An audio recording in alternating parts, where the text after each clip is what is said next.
I'm going to use a pasta today called tortiglioni.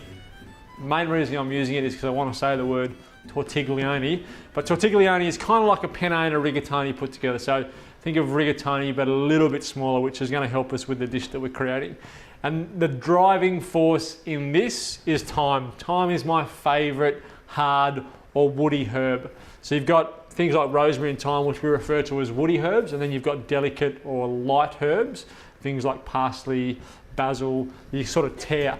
Whereas thyme is quite, the stem is really quite woody. If you get it young like this, the leaves are still nice and green, but it can stand up to a robust cooking time or a robust heat. I'm going to try and take off as many of the leaves as I can and leave that woody part out because I'm cooking the pasta really quickly.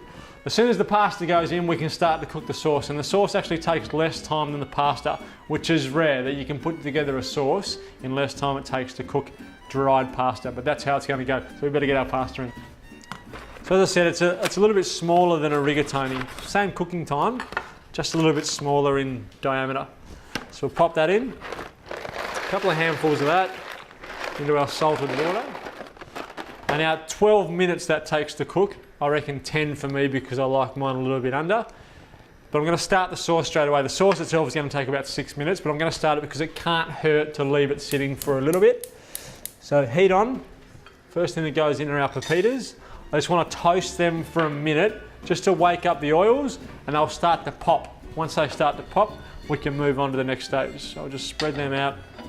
Once they get some heat, you'll see them start to move around in the pan. And then I'm going to put in my garlic, my sun-dried tomatoes, a little bit of oil, and all of my thyme leaves. I'm going to cook that out for a little bit. Tomatoes, mascarpone or creme fraiche. I'm using creme fraiche because I like the acidic level of it. Good creme fraiche has got the same amount of fat as a good cream does, but it's nice and acidic. It's got a culture in it, and it leaves you feeling with a lot better mouthfeel and feeling more refreshed after eating it. Some creams can make you feel a bit sort of a bit gluggy. This is a great one if you get that feeling. As far as the health benefits go, it's still got quite a bit of fat in it, but it feels better to eat. So you can see they're nice and toasty. They're starting to pop in the pan, which is good. So I'll give them a toss. Might throw some salt in at this time as well. And then in with our garlic, our sun-dried tomatoes, and our thyme. Now I'm going to try, as I said, get as many leaves off as I can. So just run my finger. If it's nice and delicate, it won't matter so much. So the tips are probably all right. We'll give that a stir. And if you've got sort of really, if you've got older thyme that's really quite woody, see if I can find one here. What you can do is just run your fingers backwards along the stem, and all of the leaves will come off, and you'll be left with the stem. All the leaves can go in. I reckon I can turn the pan off, get my crushed tomatoes, pop them in.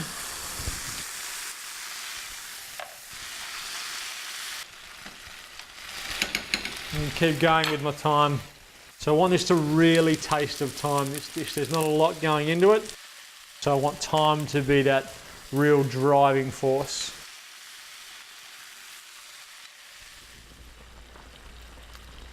So you've got a fair bit of time up your sleeve because we've got 10 minutes of cooking time on our pasta. So you can take your time with the thyme. So that's enough thyme in there now. So I'll turn my heat back on. At this point, I just want to taste, check for seasoning, see if I need to add any more salt. Canned tomatoes, crushed tomatoes, always love some salt. So,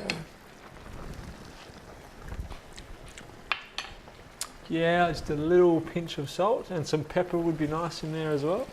Nice crack of pepper. A little bit of lemon oil. Stir that in. And now for the creme fraiche. Big spoonful of creme fraiche. And stir that in. So it's like adding double cream really to the dish, but it doesn't have the same, or it has more acidity, so it's not as heavy as a double cream is. So you still get the flavour, still carries flavour really well.